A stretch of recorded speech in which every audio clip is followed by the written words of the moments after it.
मोहतरम सामाईन हजरात, अस्सलाम वालेकुम वरहमतुल्लाहि वबरकातुहू।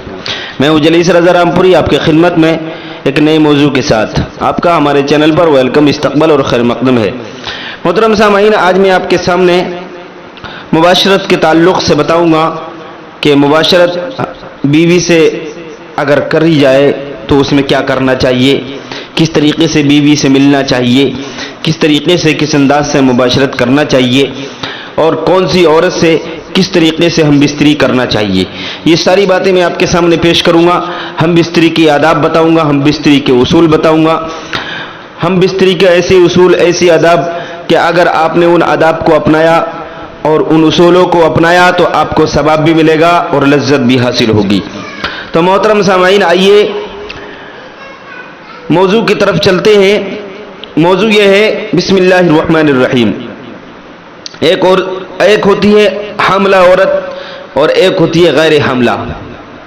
हामला उसको कहते हैं जिसके पेट में बच्चा होता है, और गैर हामला उसको कहते हैं जिसके जो खाली होती है, जो हामला नहीं होती है, जिसके पेट में हमल नहीं होता है, तो उसको गैर हामला बोलते हैं। और जिसके पेट में हमल होता है, हामला होती है, जिसके पेट में बच्चा होता है, उसको हामला बोलते हैं।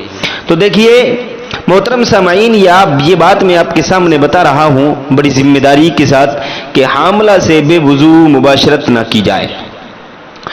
अगर जिस औरत के पेट में बच्चा हो तो उस औरत से बेवुजू हम बिस्तरी ना की जाए कि उससे औलाद बखील और अंधे दिल की पैदा होती है।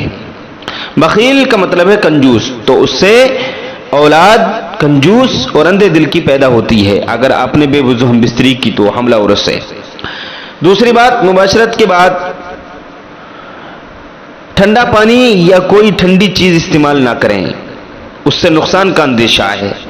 अगर आपने हम बिस्तरी करने के बाद फौरन ठंडा पानी पिया या कोई ठंडी चीज इस्तेमाल की तो उसकी ठंडक बदन को जा करके लगेगी, बदन उसका एहसास करेगा, जिस्म के आज़ा एहसास करेंगे, जिस्म ठंडा हो सकता है, उन जिस्म को वो ठंडी चीज़ नुकसान पहुंचा सकती है, वो ठंड को कबूल, जिस्म जो है ठंड को कबूल कर सकता है और ठंडक को कबूल कर लेता है तो फालिज और लकबे का अंदेशा रहता है और वरम का अंदेशा होता है और आसाब की कमजोरी यानी बदन के जिस्मों में कमजोरी पैदा होने का अंदेशा है। तो इन सारी बातों से परहेज करें कि हम बिस्तरी के फौरन बाद ठंडा पानी ना पिए, बल्कि कुछ देर के बाद नॉर्मल पानी पी लें।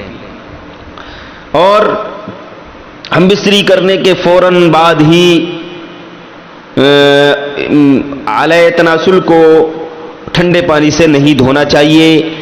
अगर आपने शर्मगाह को ठंडे पानी से हम बिस्तरी के फौरन बाद धोया तब भी आपको नुकसान का अंदेशा है, रगों का ठंडा होने का अंदेशा है, रगों के ठंडा होने का अंदेशा है। मियाँ बीवी मुबाशरत के बाद अपनी मकाम खास को अलग अलग कपड़े से साफ करें। एक ही कपड़े से साफ करने से दोनों के दरमियान ना इत्तेफाकी, अदावत, लड़ाई पैदा होने का अंदेशा है। लड़ाई, अगर आप एक ही कपड़े से दोनों शर्मगाह को साफ करेंगे तो आपके दरमियान अदावत पैदा हो जाएगी। नापाकी की हालत में बेवजू कुछ न खाएं। अगर आपने नापाकी की हालत में कुछ खाया या पिया तो ये नापाकी की हालत में खाना पीना तंगदस्ती लाता है, फकीरी लाता है और भूलने की बीमारी होती है, भूलने की आदत पैदा हो जाती है। यानी बेहतर तो ये है कि गुस्ल करके खाए और गुस्ल करके खाए, गुस्ल करके पिए, और अगर इतना भी ना हो सके तो कम से कम वुजू कर ले, वुजू करके खाए।